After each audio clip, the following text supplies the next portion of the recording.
sa panayam ni dating PNP Chief Ronald Bato de la Rosa kay Karen Davila, itinanggi nito na siya ay kasapi o kabahagi ng Duterte Death Squad.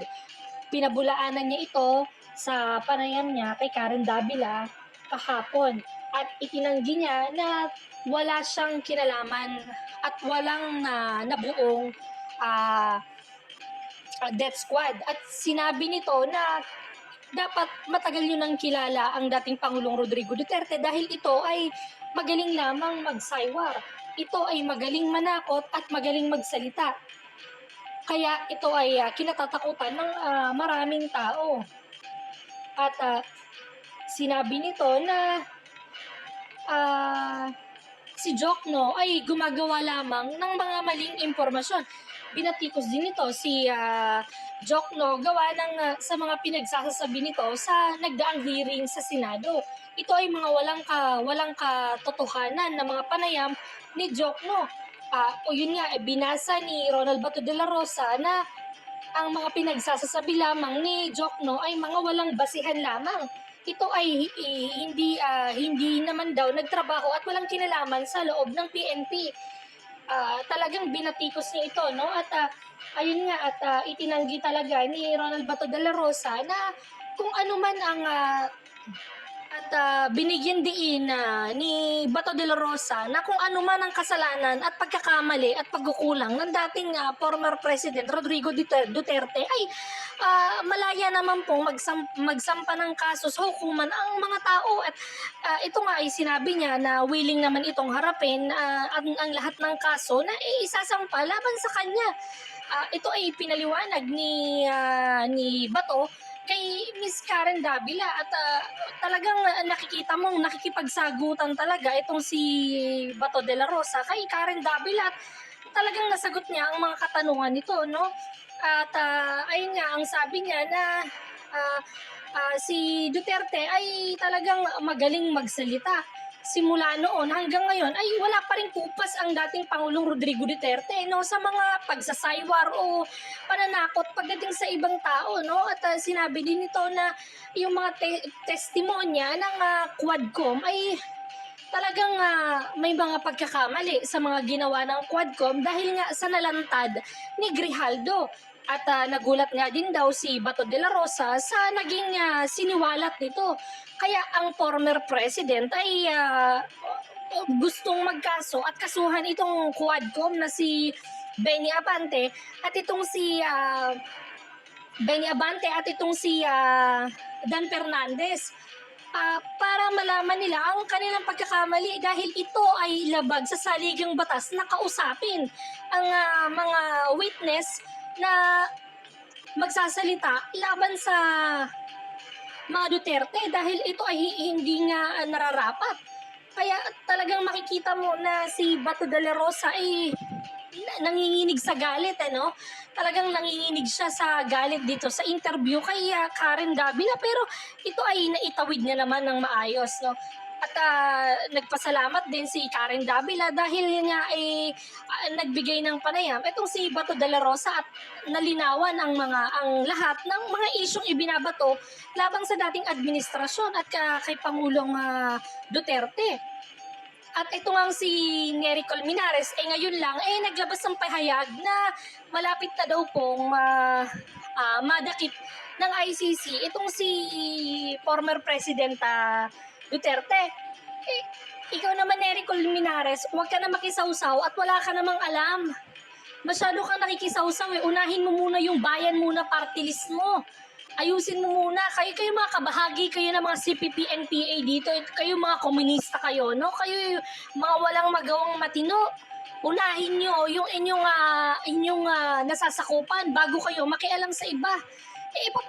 Paano papasok ang ICC? Hanggang ngayon nga walang itong jurisdiction sa Pilipinas. Alam ito ng itong sinasabi ng Marcos administration na hindi sila makikipagtulungan. Hindi sila makikipagtulungan sa ICC. Pero dahil nga alam natin ang balikwas ng Marcos administration ay hindi na tayo nababahala kung ano man ang magiging desisyon nito dahil sa tumitinding girian ng Duterte at Marcos. So ano man ang magiging desisyon ng gobyernong Marcos dito, ito ay malayang haharapin ni Pangulong Rodrigo Duterte. Sa ayaw at sa gusto niya, ito ay magkakaroon ng hustisya, no? Kaya at ito ay dapat na inaayos sa lalong madaling panahon para hindi na lumalaki. Tulad nga ganyan ang sitwasyon, hindi nga sila nagkakausap-usap at hindi nagkakaroon ng sapat na paliwanag ang bawat isa dahil si Remulla nga ay iba na rin ang nagiging pahayag ngayon at sa Solicitor General Guevara si Solgen ay iba na rin po ang nagiging pahayag. Nakita nyo naman kung paano pagtulungan ang dating Pangulong Rodrigo Duterte. So itong matanda ay naninindigan na lang. Pero ang sana nga ang magandang laban sana dito ay magsampa na lang ng kaso. Yun ang magandang laban dito. Magsampa na lang sila ng kaso at malaya namang masasagot ni Pangulong Rodrigo Duterte ito. Dahil ito ay 3 taon na po ang Marcos administration hanggang ngayon po nasaan po ang ICC na ibinibirada nyo? Ito po ay ginagawa nyo na lang panakot labang kay Pangulong Duterte. Kita mo naman sa matanda hindi naman nakikita sa dating Pangulong Rodrigo Duterte na hindi mo makita na siya ay natatakot o kinakabahan dito sa mga hindot na mga politikong ito, no? Na mga kalaban ng Duterte administration. Buong pamilya na nga ng Duterte kinalaban nitong mga hudas na mga politikong ito, no? Kaya magmasid tayo mga kapatid, no, sa tatakbuhin ng isyong ito. Ito'y mahaba-haba pang takbuhin at lakarin ng mga politikong ito, no? Kaya tayo ay dapat na nalalaman natin kung ano ang magiging aksyon ng gobyernong Marcos dito. Pero kung ako ang tatanungin at nakikita ko nga na ito ay matatapos din naman ito. Sana nga itong Marcos administration na to, swerte na lang talaga nito kung ito ay makakatapos pa ng termino. Baka ito ay abutin na lang ng mahirap na lang na magkumpirma sa kung ano man ang kanilang mga plano sa kanilang buhay.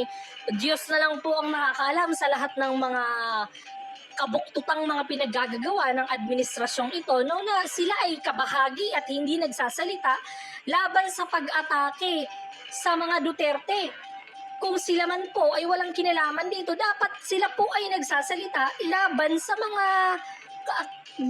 bumabatikos at umaatake sa mga Duterte. Pero wala po. Kita mo po naman na simula pa lang ng pag-upo inaatake na po si Madam BP Sara Duterte. At hanggang ngayon, walang tigil ang birada sa mga Duterte, no? So, ito ay titindi pa habang lumalapit ang eleksyon. Habang lumalapit ng palapit ang eleksyon, lalo pong tumitindi ang girian sa pagitan ng Duterte at Marcos. At sa pagitan naman ng Kamara at ng Senado, kita naman natin kahit papano ang pagrespeto sa former president ay nandoon pa rin. Kaya itong si Benny Abante nga nagsalita na rin na hindi na raw po nila ipapatawag ang former president. Bakit Benny Abante? Ipatawag mo, huwag kang tumigil hanggat hindi dumadating at hindi sumisipot sa inyong imbitasyon. Bakit umurong ang mga itlog nyo at ang mga bayag nyo sa pag-imbita kay Pangulong Rodrigo Duterte at sinabi nyo na sapat na ang nakalap nyong mga testimonya at naipahayag ni Pangulong Rodrigo Duterte sa Senado dahil may mga makukuha kayong ebidensya laban kay Pangulong Rodrigo Duterte. Nako, tigilan nyo na yung tuwad kong. Wala kayo sa ayos. Puro lang kayo pamumulitika. Wala kayong nagagawang maayos sa trabaho sa inyong mga nasasakupan. Naturingan pa kayong representante ng taong bayan. Wala namang kayong silbi.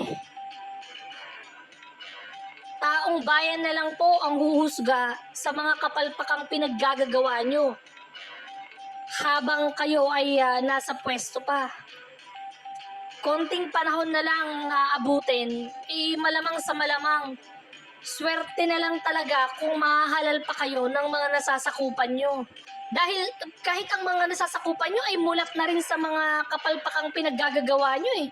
Siguro itong mga tao na to bihira lang sigurong pumalakpak sa mga pinaggagawa nyo. Mga hindot kayo.